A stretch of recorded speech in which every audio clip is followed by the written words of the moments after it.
Hello guys, welcome ulit sa ating channel. Nandito tayo sa ginaganap na inauguration ni President Bongbong Marcos. Di bali, iikot-ikot lang muna tayo, walk-walk tayo dito sa mga umattend na mga supporter ni BBM.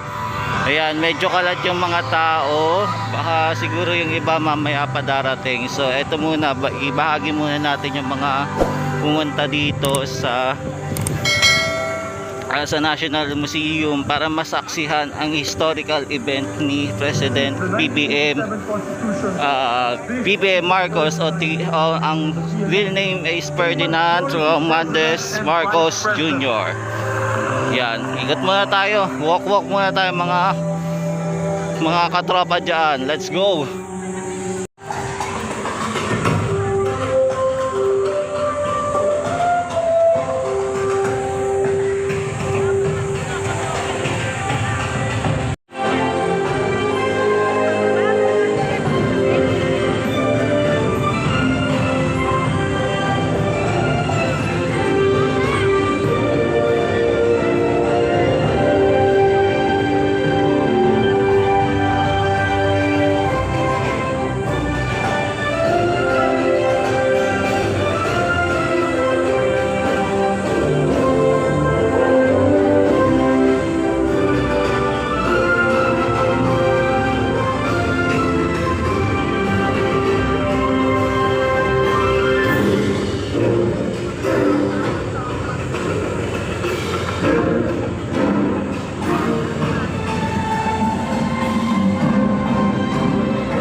Yan, hindi na po pala sila nagpapasok. May cut-off po pala pagpapasok dito sa sa National Museum para maka-attend ng pananumpa ni Bongbong Marcos. Buti na lang nakaabot ako. Yan po, ito po yung mga kaganapan dito. Yan, may natanong akong si Kuya, Army Bomb Squad, hanggang lang pala pinapasok, hanggang 10 lang. Buti na lang umabot ako dito. Ayan, so marami pang hindi nakakapasok, silipin natin. Yan, marami ng pulis yung nakabantay, wala na talaga makapasok. Yan po, ang dami ng bantay. Yan, may mga supporter po hindi na po nakapasok, hanggang na lang po, hanggang gate. Kaya yun, sayang hindi umabot. Pangulong Bongbong Marcos, ipagkitang suporta. Yan, eto sila, nandito na lang sa gate. Yan, sayang hindi kayo nakaabot.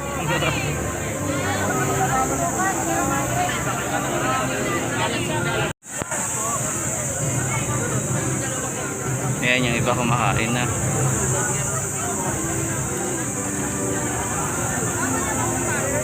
So ayan, yung iba ini-interview ng mga vlogger. Ayan. Ito po. So ito po yung mga pangyayari ngayon dito sa labas naman ng inauguration ni BBM. Mga hindi na nakaabot sa sa event. Kaya hanggang na lang, hanggang abang na lang. Galing pala yung president. Kaya nga ang layo ng biyahe nyo. May tahan kami. Bakalo naman to. Sige sir, pili na lang namin. Kasi hindi rin may makalabas. Kaya na lumabas kami, hindi na kayo yun, lechon. May lechon pa rin, hindi magulo. Tapos yung inauguration din po pala dito, walang signal, kaya hindi po nakaka-live po yung mga vlogger dito. Kaya hanggang lang sila muna, video para sa protection na rin ni President BBM, kaya hindi muna nagpa-live. Ang makaka-live lang ngayon yung mga media, pero yung mga vlogger hindi. Pass muna. Yan, ikot-ikot pa tayo.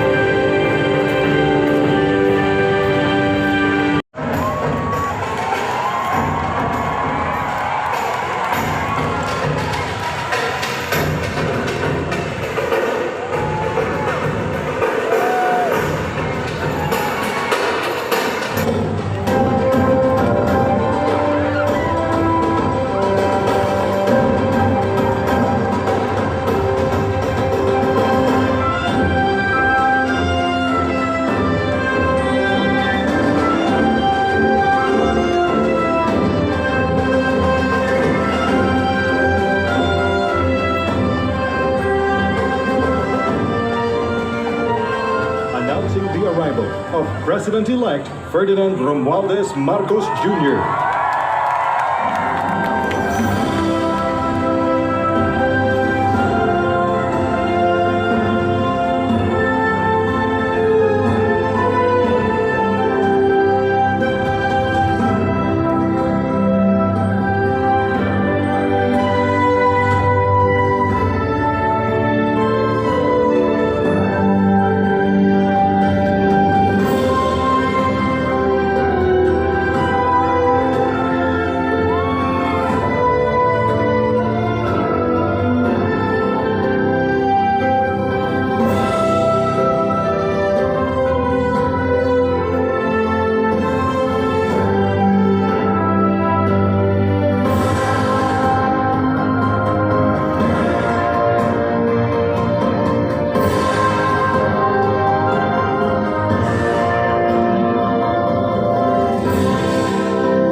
recovery of Philippine tourism with its emphasis on accessing nature's beauty, I am sure will exceed expectations.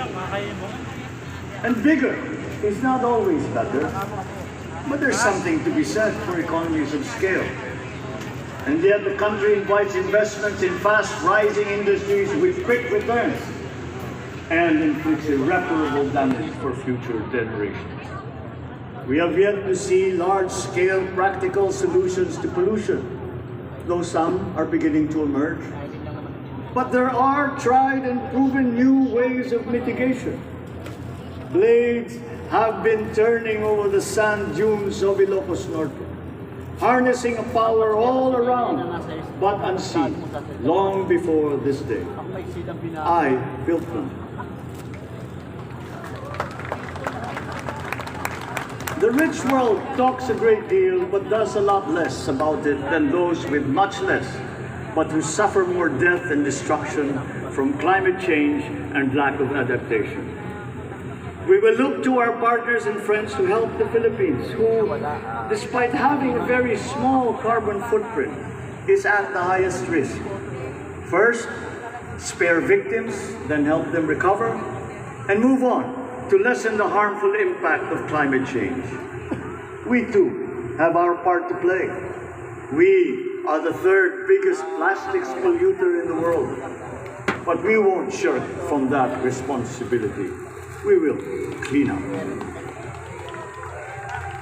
You will not be disappointed, so do not be afraid. With every difficult decision that I must make, I will keep foremost in my heart and in my mind the debt of gratitude I owe you for the honor and responsibility that you have conferred on me. Whatever is in a person to make changes for the better of others, I lay before you now in my commitment. I will try to spare you of your other responsibilities to carry, but I will not spare myself from shedding the last bead of sweat or giving the last ounce of courage and sacrifice. And if you ask me why I am so confident of the future, I will answer you simply that I have 110 million reasons to start with. Such is my faith in the Filipinos.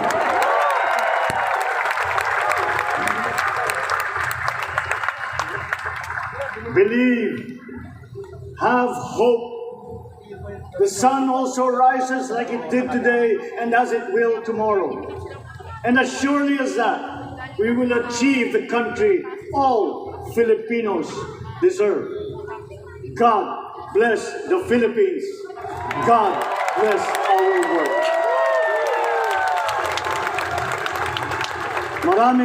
Maraming salamat po sa inyong lahat. Mabuhay ang Pilipinas. Magandang tanghali po.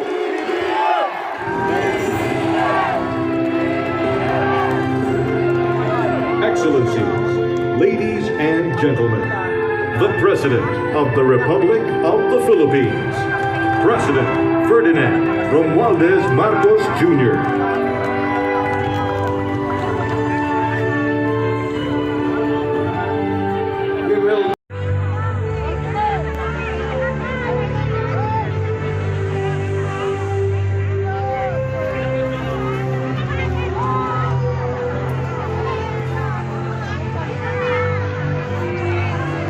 Yan guys, tapos na po ang inauguration ni BBM, the historical event ng 2022. Yan, maraming salamat po sa panonood. Like and share, subscribe na lang po. Hanggang sa muli sa mga susunod na update natin. If ever maka-update tayo sa kay BBM sa bago nating Pangulo, update natin sa mga pagbabago sa Pilipinas. Maraming salamat po ulit. Hanggang sa susunod. Thank you.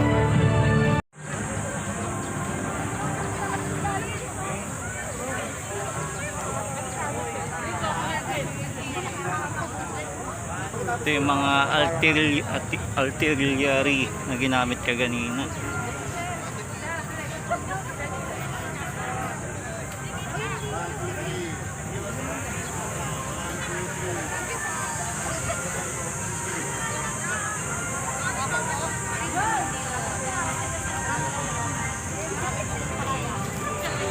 Kahit paano nasaksiyan natin mga ginamit kaganina gunfire.